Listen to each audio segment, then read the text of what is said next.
Welcome to the Right to Reason podcast. I'm your host, Robert Stanley. Today, the atheist John Gleason, known as the Godless Engineer, a dear friend and Christian academic named Chris Christensen, and atheist turned Muslim Justin Downing discuss the potential benefits of religion, whether you can get something from nothing, and whether or not truth is conceptual. I really enjoyed this nuanced conversation from three different perspectives. Justin Downing was charitable during the recording. However, he released a part of this recording that he claimed in an atheist group, I quote, "We are one step closer to believing in Allah. He," meaning the Godless Engineer, "accepts a necessary being," end quote. That did not occur, at least not in the way Justin implies. In his YouTube video, he repeatedly claims that the Godless Engineer agreed that truth is conceptual. This also is misleading, as you will hear. John alludes to the facet of truth being conceptual, but doesn't concede to the premise and the way that Justin proposes. I got frustrated toward the end and failed to be the objective moderator that I intended to be, but I just couldn't hold back. It was a great discussion, and I know you'll enjoy it. Here we go. It's the Right to Reason podcast. This episode of the Right to Reason podcast is brought to you by our patrons and contributors like me. We have all recognized the value of the unrestrained marketplace of ideas and have decided to make a difference. You can make a difference too. Contribute at patreon.com/right and learn more about your right to reason at therighttoreason.com. Your activism is appreciated. And today we are talking with the Godless Engineer, Justin Downing, and Chris Christensen. Gentlemen, how are you? Good, Robert. Alhamdulillah. I'm good. How are you? Fantastic.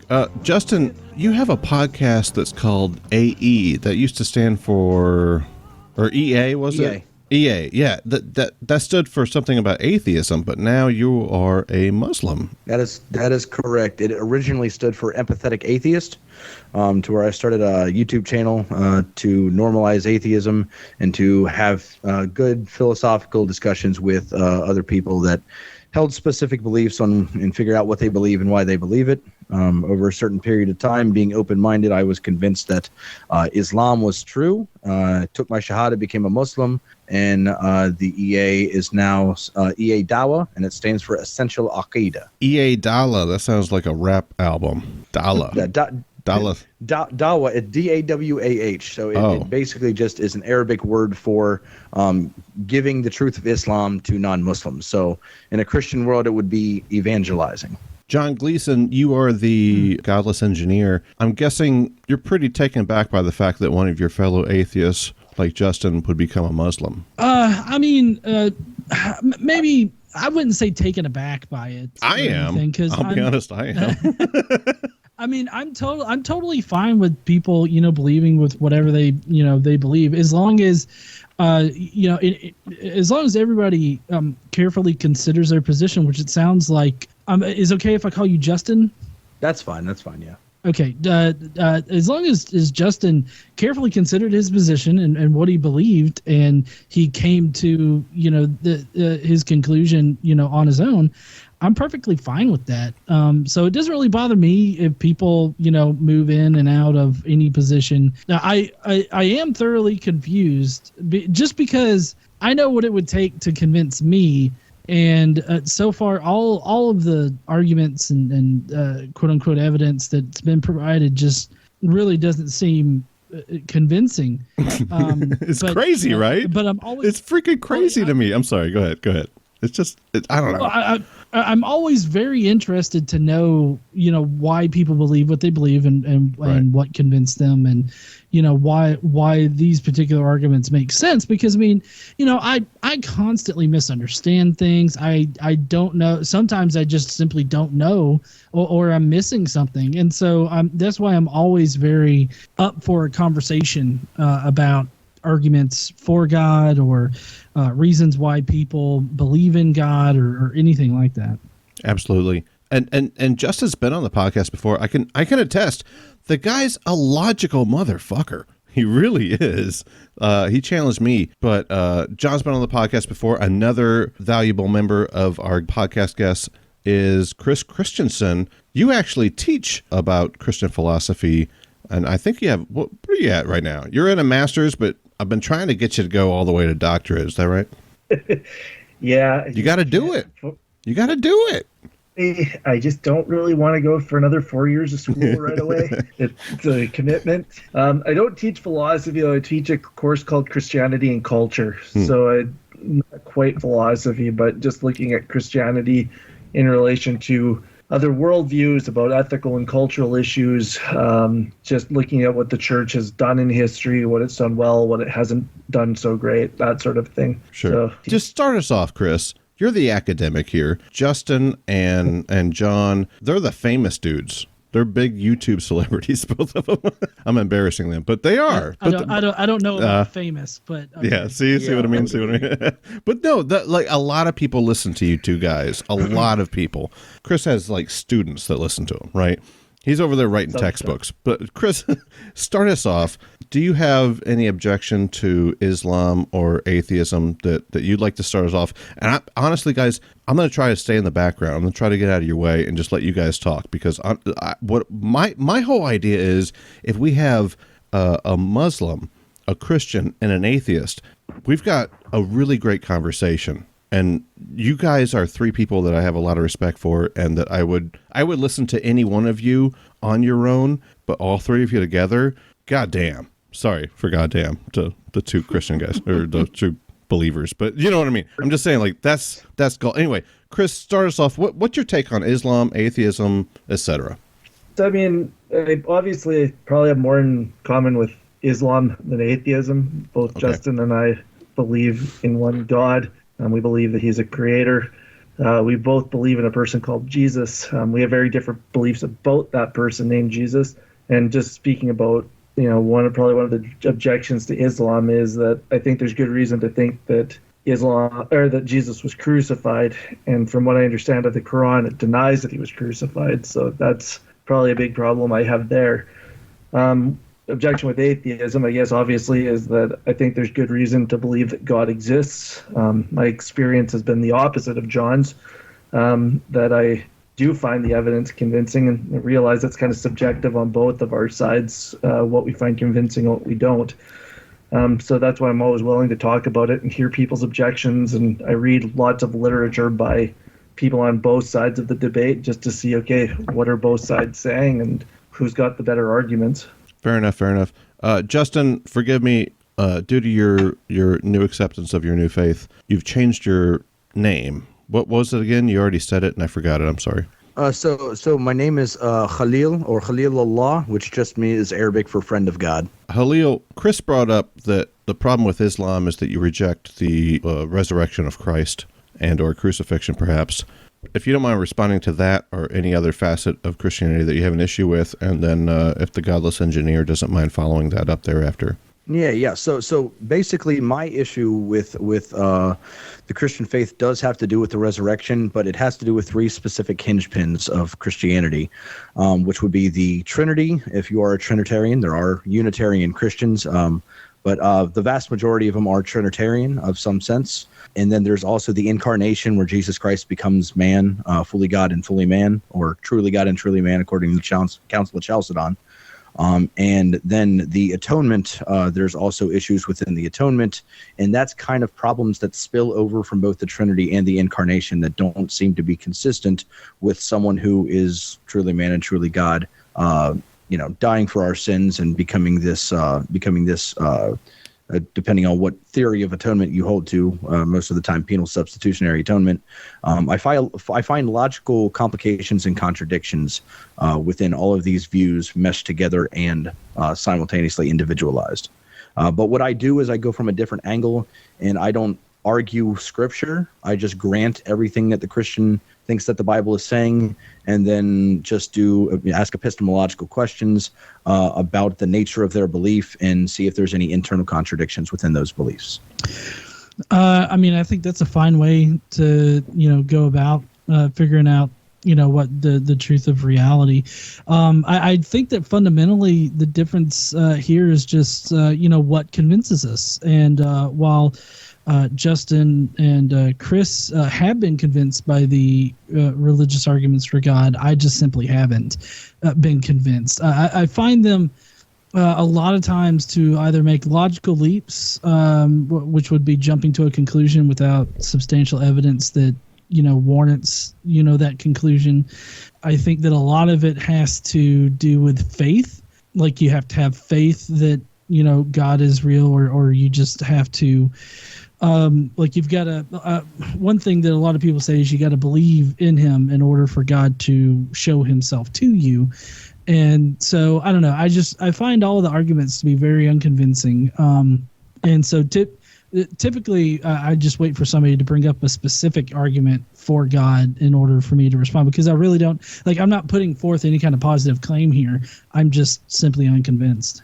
I feel like there is value within religion. And I know Chris, I don't know about Justin, but I know Chris is right away going to go, hey, it's relationship, not religion, whatever. I feel like there might be some value there, and that might be where John and I disagree. Some of these people need this shit. And I'm not talking about there's no atheists and foxholes. I'm talking about somebody that's grown up with this religion, with this culture all their life. They're looking at their mother on their deathbed. They kind of need to have something there that reality can't offer them. And John and I, we're both atheists. We would say that's not real, but humans don't really need real. Humans thrive on real. That's where science comes from, technology, the advancement of the human imagination, as it were. Real isn't necessarily what we need to thrive or to survive from. We just need hope. And I think religion offers people hope. I think it's a detriment to society ultimately, but where we're at, 2022, as it were, I don't think we're ready for that change. Would the Muslim and the Christian in the group say that whether or not your ideas are accurate, would you at least say that religion as a whole might be what we need for now? And I would love to hear that followed up by the atheist if possible. Well, that almost sounds like the atheist version of Pascal's wager. It's not. I'm not saying it's better to believe than not. I think it's better to not believe. I'm just asking, there's some people out there that probably need it. In the same way, this is probably a really horrible analogy, and John's going to correct me on it, but there's people that don't have a mental health issue. They don't need medicine to help them get through their day, but some people do. And that's okay. And I'm not trying to say that just because you believe in God that you have mental illness. I'm not saying that, but it's more pertaining to a placebo effect. Maybe, but I mean, a social structure that helps society in that sense, I could see that. So I wouldn't say like Chris said, Pascal's wager. I would just say some people need something to believe in. Not all of us have the privilege of being atheists, would be my perspective. Once again, I'm presenting bias on it, trying to, but that's my question to you. The two guys that have faith, do you think that religion, whether you're correct or not, has value? And then Godless Engineer, would you say that maybe you could see where I'm coming from, or agree or disagree with those two? Yeah, so I'll go first. So I do believe that religion is useful. Outside looking out, from a non-biased view, just a third party, religion can be useful to people. It can also be detrimental. It can be it can cause violence. It can cause harm. It can cause death. It can cause a lot of negative things. And I think a lot of people focus on those negative things a lot. But to kind of answer your question about, do people really need this? I'll be straight honest with you that it scared the living daylights out of me when I became a Muslim. Just because I was so comfortable where I was at. I just bumped over 1,000 subscribers on YouTube. I had plenty of patrons. I was rolling, making content, having, Graham Oppie on and Matt Dillahunty, Aaron Ross, Seth Andrews. I was just rolling in it. And I was enjoying it. But at the same time, I was trying to be as genuine as I could, questioning my own beliefs, my own, metaphysical positions that I held. And as I wanted to be genuine and honest, I was finding that even though I was happy and comfortable where I was at, I was still finding that I was lacking in consistency. And that's in leaving that and going more towards the Islamic view was definitely something new. And I don't like change. A lot of humans don't like change. but that was something that had to happen for me if I wanted to be consistent. And as I told all my viewers on YouTube, as I was when I was an atheist YouTuber, that I'm always open-minded to changing my positions. Now, what the hell kind of person am I if I'm just going to say that and not actually hold to it if it happens? So, yeah, like I think religion does have a positive impact on society as a whole, on the people that follow it. And I think if we're talking strictly in utilitarian terms, it's good in that sense. On the other hand, sure, it can give comfort to people, like you mentioned. You know, if your grandma's dying and you're afraid that you won't see her again, believing in an afterlife could get you through that. On the other hand, you know, especially like with some religions where like you have to be willing to die for your faith. If you're dying for something that's not true and you're trusting that there's an afterlife and there's not, then people are kind of wasting the only time that they really get to live and enjoy conscious existence. And so I think in that sense, it would actually be very detrimental if it's not true. John, is there any value in religion in your opinion? Well, I have to, repeat what Chris had just said, that, if there's not any truth in the religion and you dedicate your life to the religion, then you've essentially, wasted, your life on something that's not true. And whether or not you're fine with that, I guess, is up to you. I don't think that that's, worth my life. If something is just not true, I'm not going to believe it, and I'm also not going to let it restrict myself, in the ways that religion generally does. I'm not talking about the ways that society generally restricts you, like with the societal norms and laws and everything like that we have in society. I think that religion, can provide, everything that's already been talked about, but I feel like it's just a masking. Like it's a masking for, unresolved conflict that you have.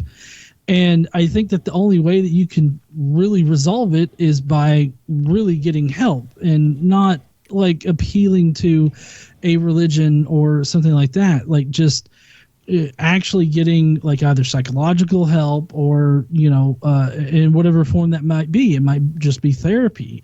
It might just be, talking to a friend about it and getting it off your chest. It might be getting prescribed some medication for it, depending on what you could be going through.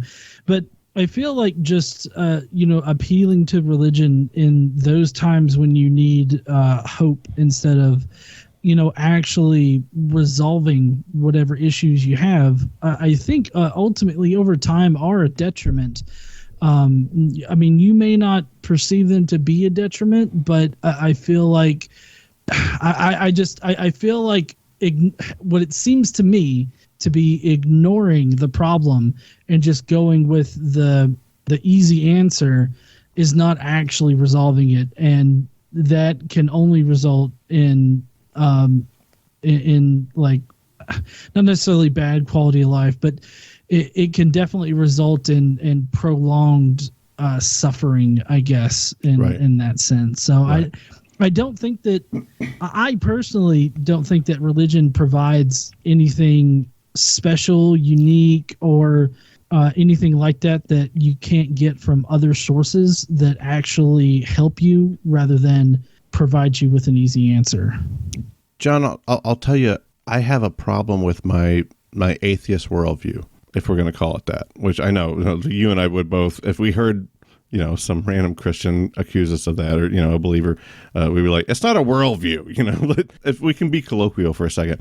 I have a problem, and I want to present it to you, and I'd like to hear from the other two guys first, if that's all right. But I recognize I struggle with reductio ad absurdum, because I don't think something can come from nothing. I don't. I just fucking don't. I'm not a Lawrence Krauss guy, That's not from like a Me Too thing. Like I'm like from a philosophical thing. I don't think something can come from nothing, and I want to pick your brain on it. But would the Muslim and the Christian in the recording, would you guys agree something can't come from nothing?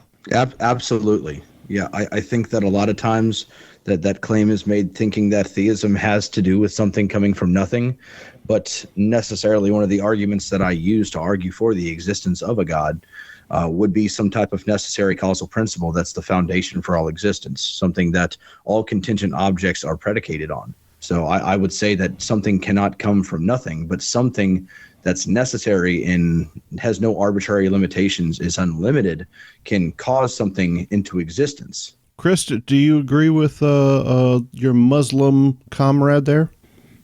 I think so, yeah. And I mean, I've only just started studying it more in depth myself, but like, you know, what the Kalam cosmological argument actually says, anything that begins to exist has a cause. The universe began to exist, therefore the universe has a cause. That seems to follow. If there actually was a Big Bang, then it does seem like the universe began to exist. See, and dude, like right there, like the Kalam mixing it with the Big Bang, like that's where you lose me. Like what I was presenting to John was that I recognize an issue with my philosophy. I don't know, John, help me out.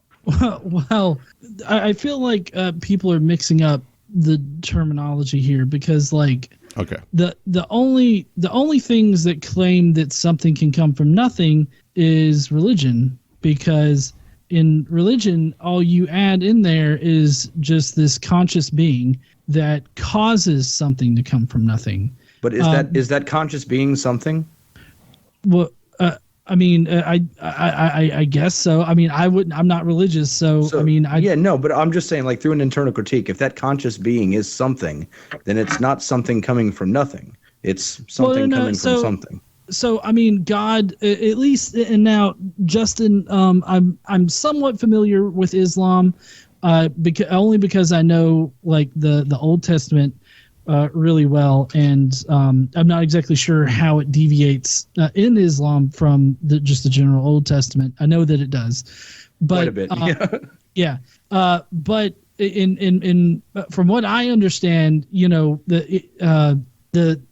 the nothing that God created, like, it's not like God took a piece of his skin and then created, you know, the universe or something like that. Like God, maybe I'm just misunderstanding it, but God created everything out of you know, something other than himself. Are you saying that it's hard to fathom or understand God creating ex nihilo, or basically speaking things into existence? Like for example, in the Quran it says kun fayakun. He says be and it is. And I think that Chris would agree with that. Being a Christian, that's something that we agree upon. But is that the problem that you're having, is trying to figure out how that makes sense, how something can come into existence ex nihilo from a causal principle? No, I don't. I mean, the direction I was going with what I'm saying here is that the scientific argument sort of centered around the Big Bang, or the inflation of the universe, doesn't say that it pops into existence out of nothing, or that it comes from nothing. The nothing that we're talking about here in the scientific sense is still something. There's still something there. And I have a problem with being able to distinguish a God from just the very fabric of reality, and that universes, you know, creating themselves, or universes just coming into existence without some kind of conscious being, is just another natural process that happens. Mm-hmm. I got plenty of stuff that I would like to say, but I want to let Chris go ahead and jump in here if he has anything to say. I don't have anything quite at this moment. Chris. Yeah, so honestly, I've been kind of moving away from using the Kalam because of these reasons itself, to where, you know, typically we can come to an understanding that everything that begins to exist has a cause. You know, inductively, we can look at everything that begins to exist, like the computer or microphone that I'm using to communicate with you guys, began to exist at some point in time. Whether you're a mereological nihilist and believe that everything's just matter and energy, and that matter and energy conforms together to create some type of conglomeration of atoms, and it's always existed, that's fine. But the conceptual objects themselves, or even if you're not a mereological nihilist, actual physical completed objects did begin to exist. And as we've understood and observed through our lifetime of observation and science, that we can see that these things have explanations for their existence. So I would go more into like a stage one contingency argument, to make the argument that all contingent things that exist have explanations for their existence. And I hold to I'm a fallibilist when it comes to knowledge. So I could be wrong. I don't think that I'm philosophically certain of any claim that I make, not even the one that I just made right there. So I believe that I could be wrong. With that being said, I think it's reasonable to believe that things that are contingent objects are objects that have explanations for their existence. And I think that would be reasonable to believe just to start off with. Can I throw a crazy question out? And I'm sure Godless Engineer's got a lot to follow up on your point right there. But if you don't mind putting a pin in it just for a second, this is something I've always struggled with, man. Justin, is it possible if something can't come from nothing, which means nothing can exist, which means the only thing that can exist is something because nothing cannot be, then by definition, all contingency is necessary. Therefore, nothing's contingent. I mean, you could say like something relies on another thing, but the thing that they rely on is also necessary in a reality where nothing cannot be. So, yeah, sure. So I think there's a misunderstanding here on what contingency means. Contingency means that it has some type of explanation for its existence. So I'll use an example of human beings themselves. They are contingent upon their parents, having, intercourse, the sperm and the egg creating, life, creating, the growth in the stomach. And so you're dependent on your parents or contingent on your parents for your existence. Your parents on them. And then we go all the way back down the line to where it's, it goes all the way back to heavier elements. We're dependent on heavier elements, and all this stuff ends up going back either two different ways. Either you just believe that everything is contingent because it has an explanation on why it exists, and then you have an infinite regression that's somehow actualized in reality. And to use the same logic that the atheist has for I see no good evidence, or there's no evidence to show me that this is the case or even could be the case, I would say that we have no evidence whatsoever of any infinites actualized in reality. We have plenty of mathematical potential infinites, but no infinites whatsoever in reality. We have plenty of evidence of things that begin and end, and these things are contingent. So I would say that to keep out of that infinite regression that we have no good reason to believe in, there would be something, and I'm not saying jumping to a God at any point in this. I'm simply saying that there's something that would be necessary, something that does not have an explanation for its existence, something that did not begin to exist. Now, the law of thermodynamics states that matter and energy cannot be created nor destroyed depending on if they're in an open or closed system. So you could, at this point, make the argument that matter and energy is the necessary existence, is this necessary fundamental property in which all contingent things derive from. Is that something that might be reasonable to believe? Well, I mean, I think that it's reasonable to believe, and that's why earlier what I said was that I have a hard time distinguishing God from just the very fabric of reality, because I don't see any reason why the fabric of reality being, natural, I don't see why that can't, just as a property of the fabric of reality, spontaneously create universes. Like universes spontaneously create, because right now, as far as the scientific explanation for how this could have happened, it requires going into like quantum scalar fields and all that. But basically, a quantum scalar field fluctuated from a false vacuum state to a true vacuum state, and we know that when this happens, an immense amount of energy is released. And this explains how the universe inflated and all this other stuff. And so I get the argument. I just disagree in jumping to doing the logical leap to God without I'm not doing that yet. I just want to make that clear. I'm not arguing for God. I know. That's why I started off by saying I can't agree with this because I have this problem with differentiating fabric of reality from God. So to me, it just looks like the fabric of reality and universes spontaneously inflating are just one property of this reality. Sure. Well, once before I start going again, Chris, I don't want to. You're the other theist in here, so go ahead, brother. I'm afraid I'm not going to add much. Give it to him, Chris. Hit him hard. I guess the way I've always understood this is with the Big Bang, and I admit my scientific knowledge is not nearly up there with everybody else's, it seems.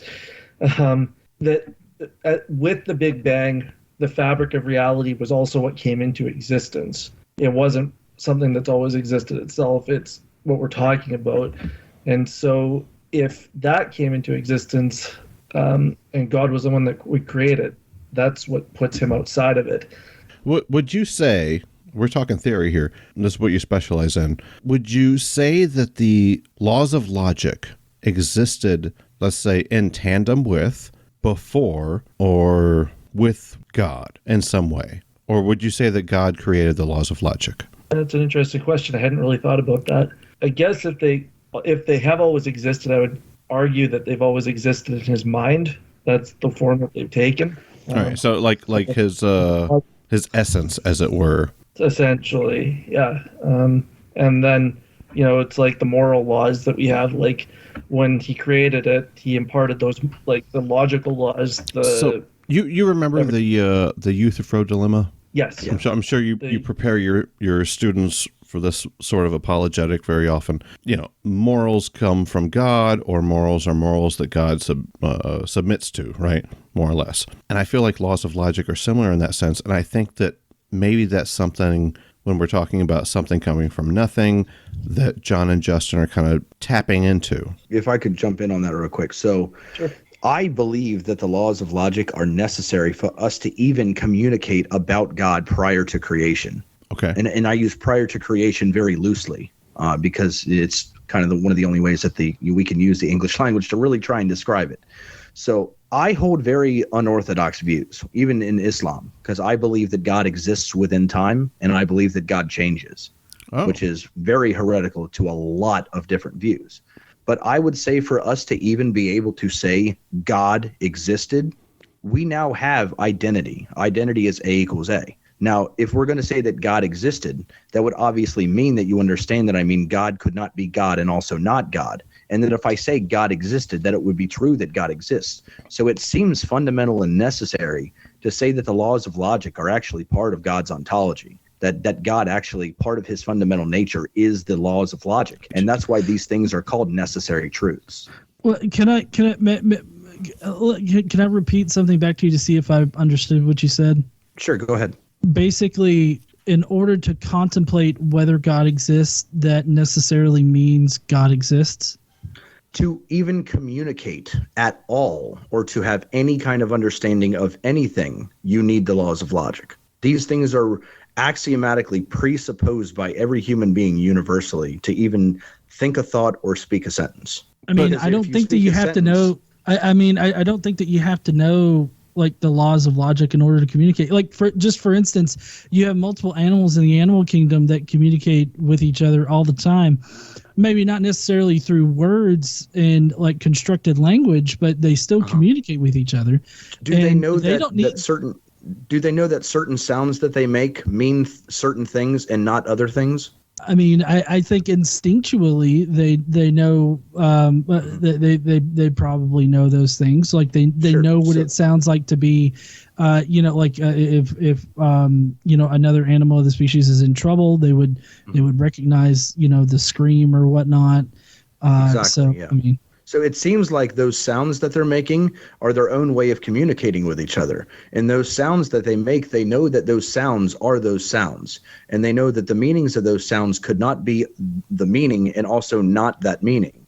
And that when they go to investigate why they're making that, the other animals are making that sound, it seems as if it's true. So right there, even without human beings discussing things with a specific English language or, Arabic or Spanish or whatever, it seems as if these three properties, these three laws are still holding. If you were to look at the singularity prior to any type of mind, like if in your belief, any type of mind existed at the singularity, let's just hypothetically say that was the case in the Big Bang Theory, is the ontological truth of reality and that it actually did happen. Well, at that point in time, you have a singularity. So A equals A. The singularity was a singularity.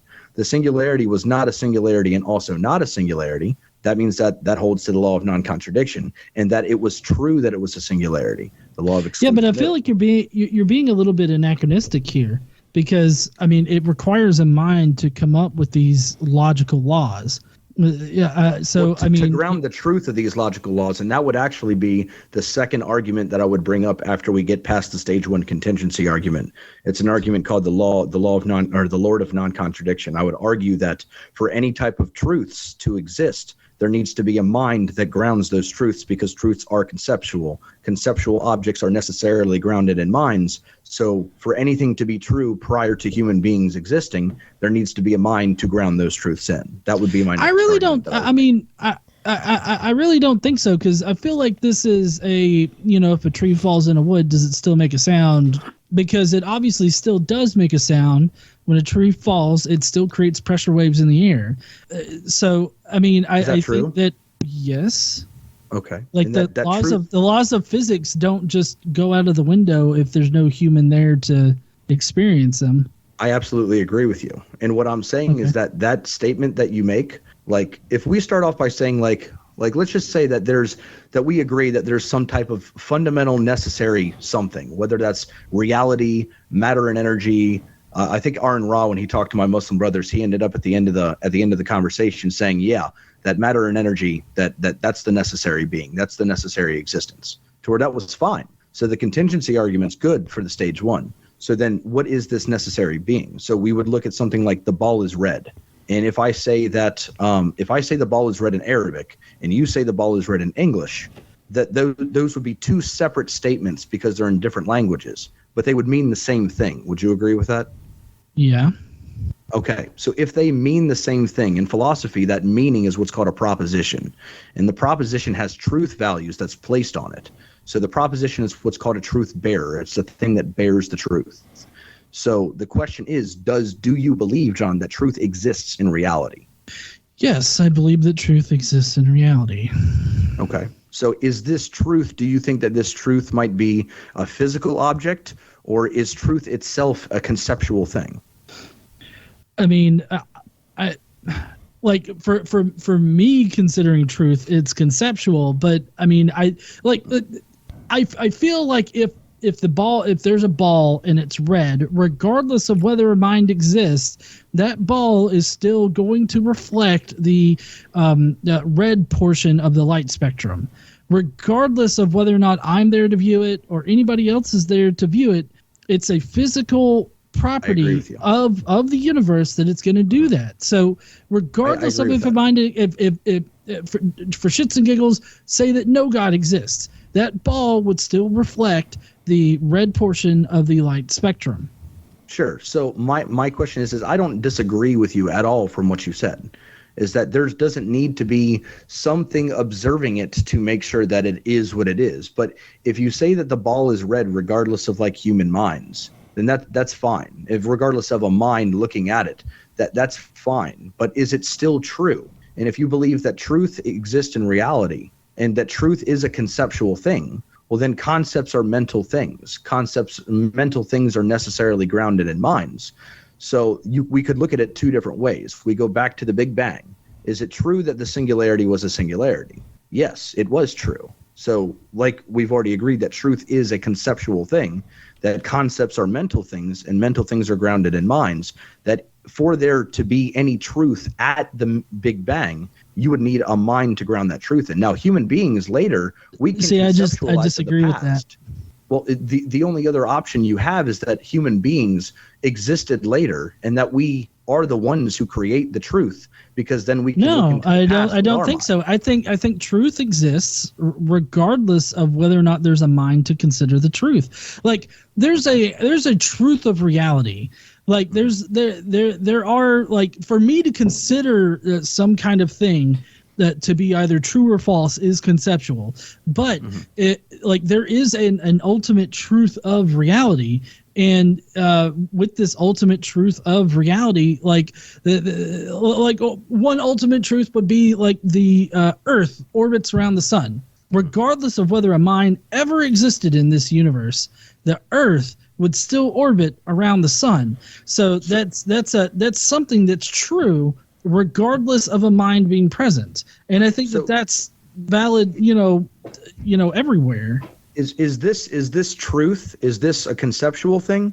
that exists regardless of any minds. So my question would be, if you believe that conceptual things can exist without minds, I would ask you how you know that, or how you could even demonstrate that concepts can exist. I'm not saying no. You're twisting around what I'm saying. What I'm saying is I thought we agreed that concepts are mental things. No, I said that there's two different things being talked about here. I said that for me to consider something to be true or false, that is a conceptual thing. But then there's this separate truth of reality where, there are true statements that exist regardless of whether or not a mind is there to conceive them or consider them.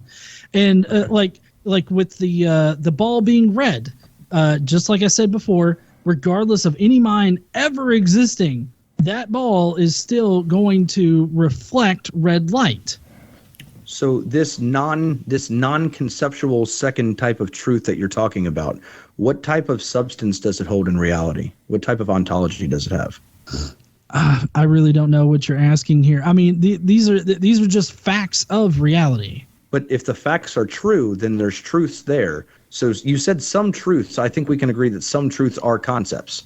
So if the truth is still there regardless of a mind, if there's no mind, there's no concept. But if there's still truth, then we need to figure out what type of truth this is that's non-conceptual. And I don't think we have any evidence of non-conceptual truths. I have no good reason to believe that. Okay, well, I mean, I've reiterated the whole red ball thing a few times already, and it's apparently just not getting through. And I feel like there's an equivocation going on here between these different ideas of truth. And it's not really a weird thing for words or even concepts to have multiple different understandings or meanings. So, I mean, I just the only thing that I can say is that there are facts of reality regardless of whether or not there's a mind there to consider them true or not. Mm-hmm. And so, like the Earth orbiting around the sun, fact of reality. The ball reflecting red light, fact of reality. These would be part of the ultimate truth that we've been talking about here. Yeah. I mean, that's not the problem that I have, is that it's a fact of reality. I agree with you. But is it true that it's a fact of reality? And if it is true, let me turn this around on you a little bit there, Justin, because what evidence do you have that a God is necessary in order? I'm not ready to talk about God yet. We haven't gotten there. We need to get you. We need to get you. Okay, a mind. Sorry. A mind. No, I meant a mind. Sure. Yeah. What indicates to you that a mind is absolutely necessary for anything to be a fact of reality, other than just presupposing that a mind needs to be there? Yeah, and that's why I have the argument. Presuppositions necessarily don't have arguments. There are things that are just axiomatically assumed at the beginning of an argument. So what I do is I lead down this line, this path of reason to get to the logical entailment. So I ask, are statements existing separately? Yes, they have meanings. Those meanings are propositions. Propositions have truths. Truths are concepts. Concepts are mental things. Mental things are grounded in mind. So the way that I see it is that if anything is actually true at any point in time, that there is a truth. And if truths are concepts, concepts cannot exist at any point in time outside of a mind.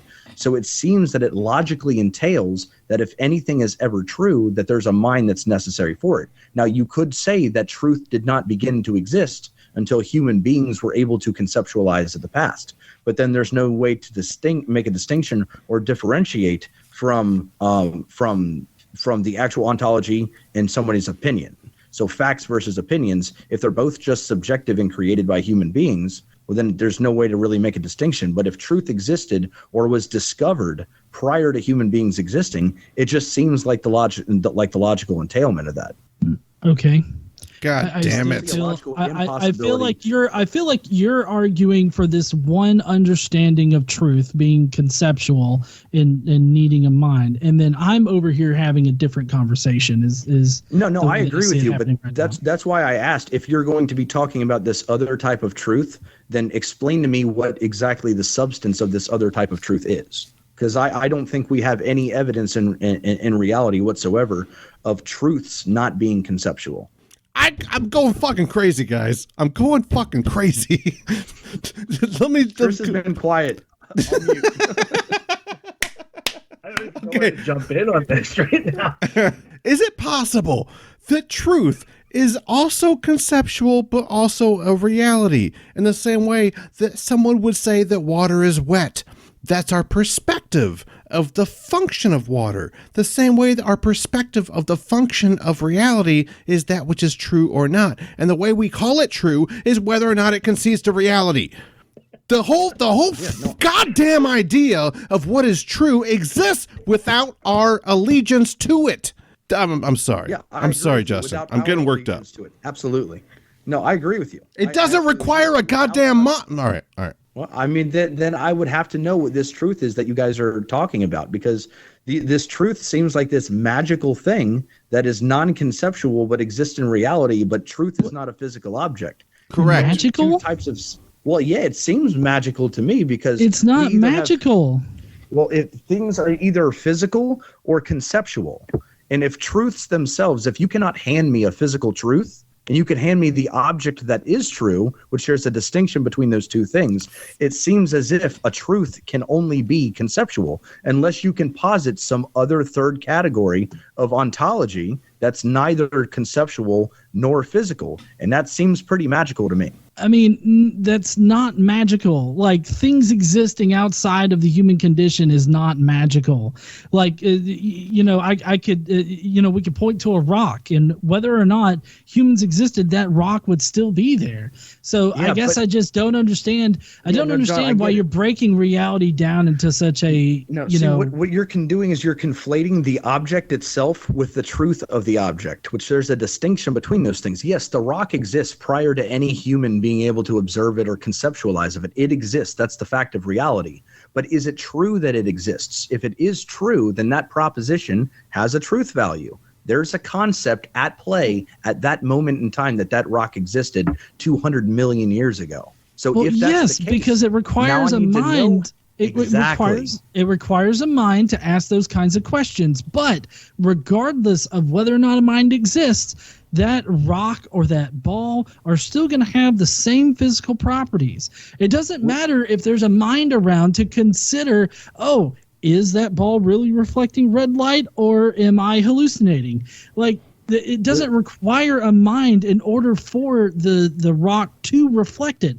Those are the physical properties of reality. Right. But he's for an ontology or something like that, it would be physical properties of our reality. That is what it's grounded in. With all due respect, John, I think that you're making this claim, which you're more than willing to make, but I'm waiting for the argument to justify and substantiate the claim, not just the claim be presented to me again.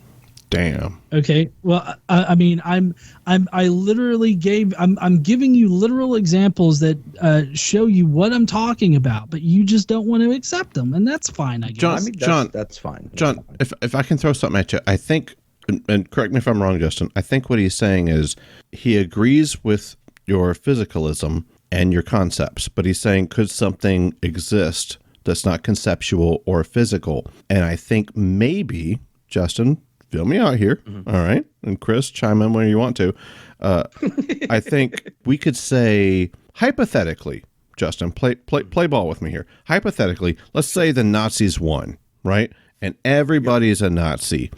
Now, it's not physical or conceptual. The whole world run by Nazis is wrong. But there's a truth that that's not what's best for mankind. Now, that truth exists. Outside of the concept of mankind, you can't touch it. It's true, just like the laws of logic. What is the truth? But Justin, the laws of logic, you agreed, existed before the concepts of man, and the laws of logic are not physical. So in the same way, conceptual. They're not just conceptual, because they can exist without the concept from the man. So therefore, from the man, there are truths that exist without concept or physical. That's a false dichotomy. Yeah, so I'm not making that dichotomy. In a concept itself, a proposition itself is what we really need to understand here, what a proposition is.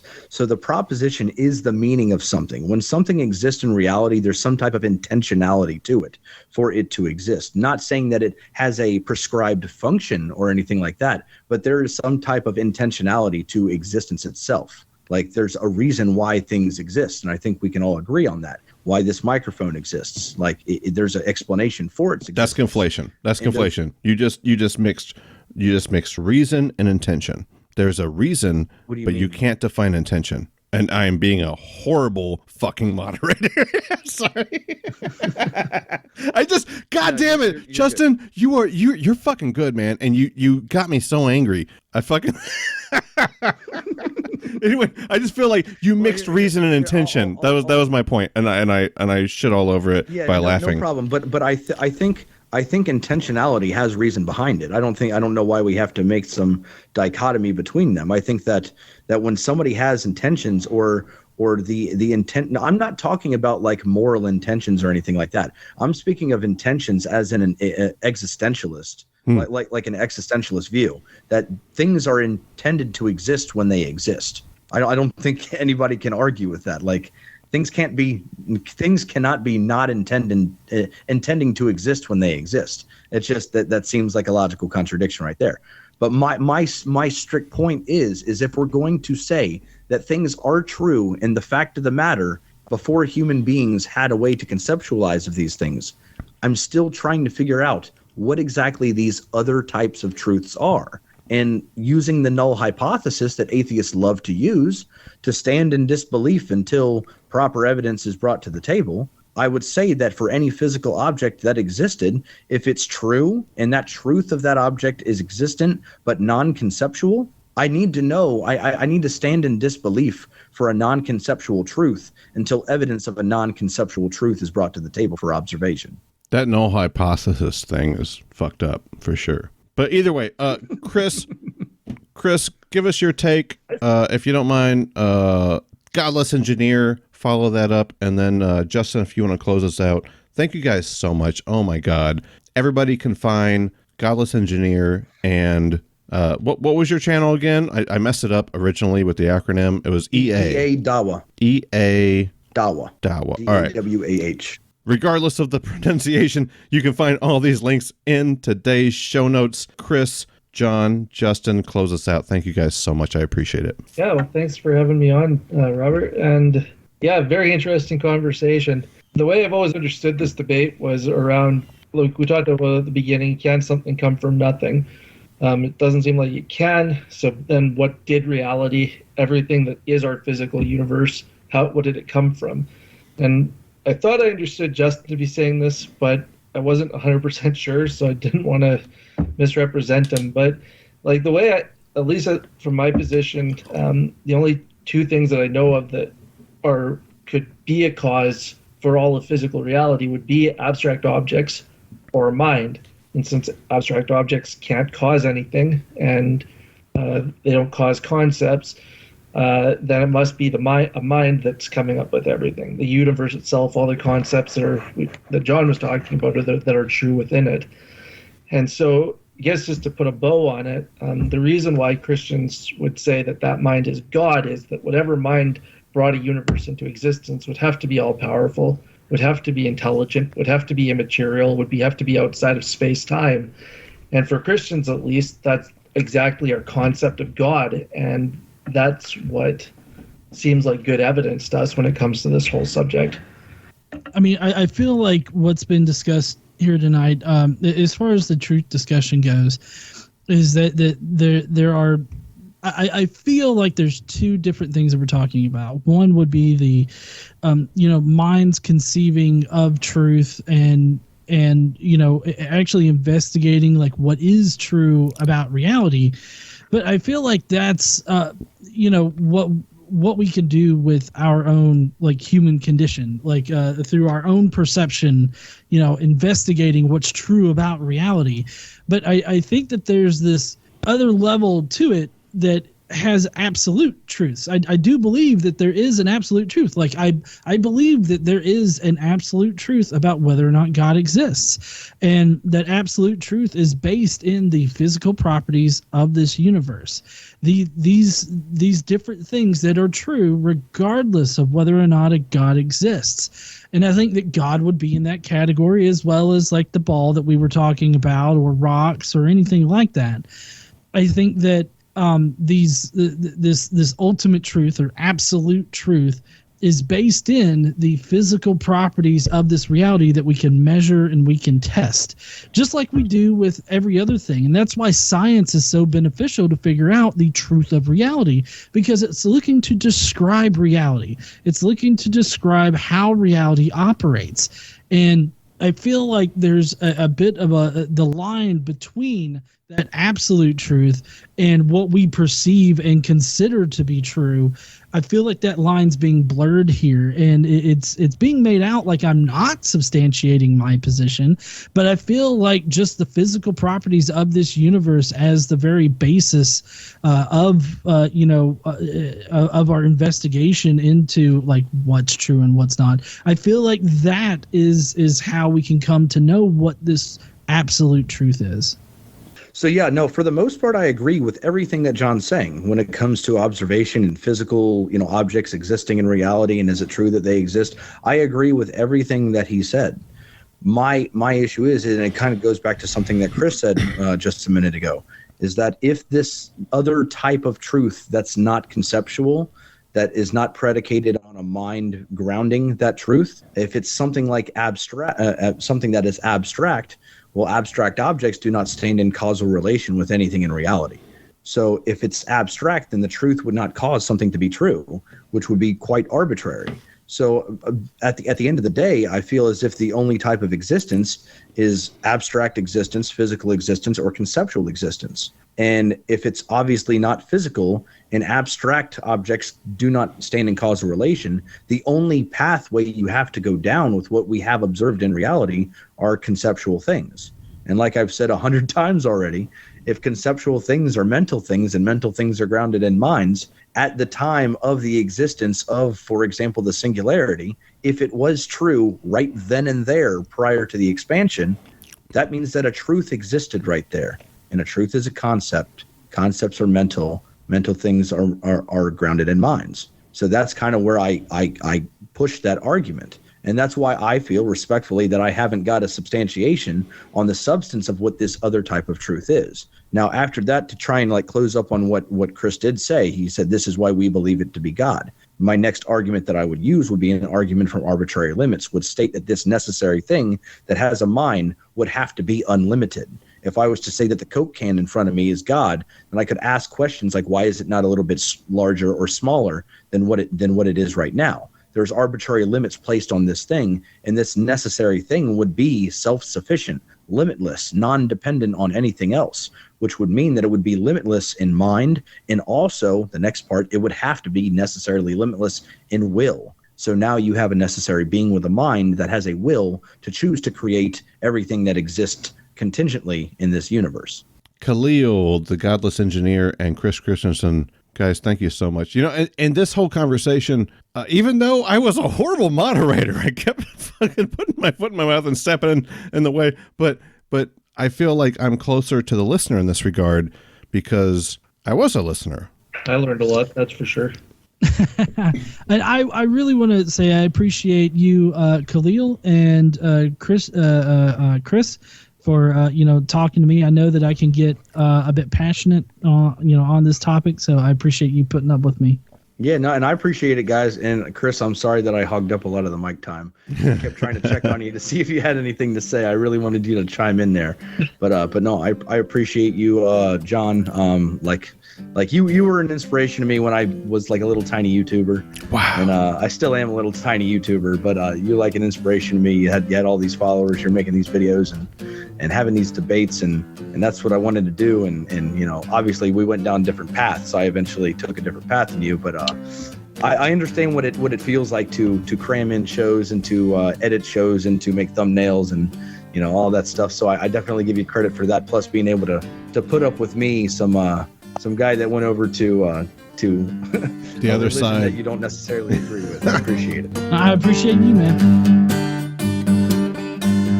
Thank you to Justin, Chris, and John. Thank you to Dave Blair at DaveBlairMusic.com. Thank you to FeastPod.com for promoting the right to reason to the Top 10 Atheist podcast. Thank you to our patrons, Rob Schreck, Larry Wilson, Michael Moore, Catherine Class, Freethinker 215, Phil Calderon, Brittany Catherman, Alan Marks, Philip Spawn, Bernard Lamberell, Anima Man, and our top supporter, Rob Montgomery. You can support this broadcast at patreon.com/right and learn more at therighttoreason.com. Next week, I'm talking to Christian apologist Robert Campanero about evolution and creationism. Between now and then, fight for your right to reason. This is the Right to Reason podcast.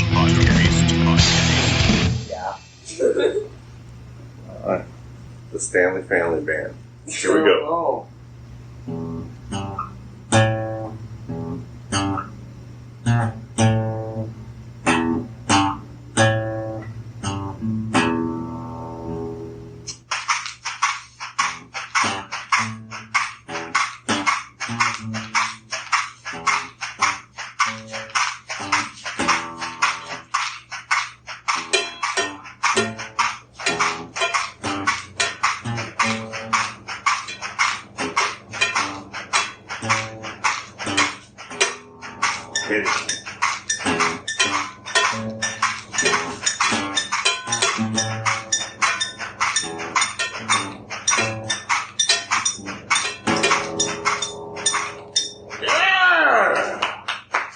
We did it! That sounded good.